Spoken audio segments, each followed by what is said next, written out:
about the time Joe Dolce with Shut Up Your Face was keeping Meteor Ultravox off the #1 spot with his Vienna, for which he later apologised, March 1981, Clive Sinclair released this. This is the cheapest computer ever made, the ZX81. Now, this is also the first computer I ever owned, although not the first computer I used. It has a membrane keyboard which can be used for single keyword entry. In other words, an entire word can be put in with a single or two keystrokes.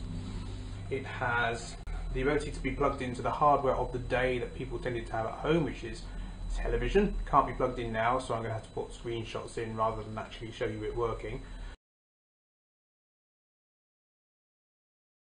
Sockets for a tape recorder, which is what it used for data storage.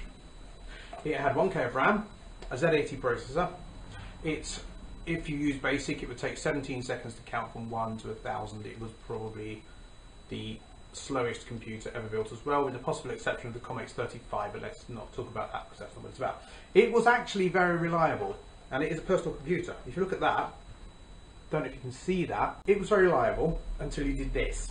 This is the 16K RAM pack. This is make it basically usable, because otherwise it would just have about enough space in its memory to display the text screen, and as a result not do very much else. This stopped being reliable because it wobbled. It could be solved by plugging in a ribbon cable or just by having it resting on a surface of some kind. Otherwise it would crash all the time. A much rarer computer is of course the Jupiter Ace.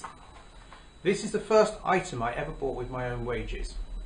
It looks like a Spectrum, which is not surprising because it was designed by the person who designed the Spectrum. It's got the famous rubber keyboard.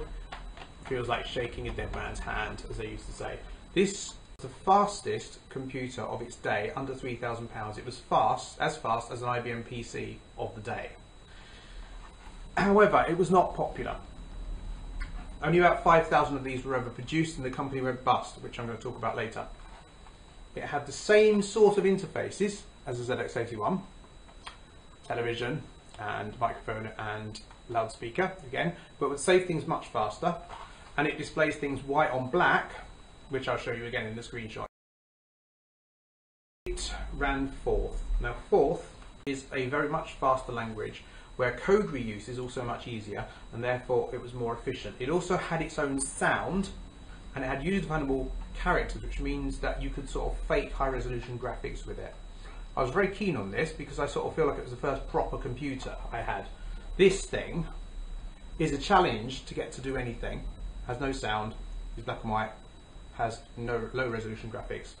This one failed for reasons I'm about to mention, but I'm very attached to it. And you can see the tobacco stains on it.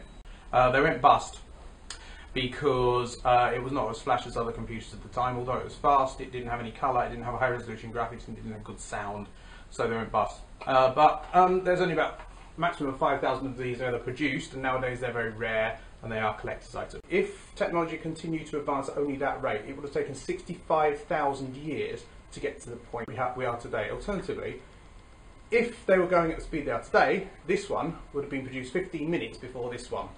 So that just shows you the exponential speed at which computers advance.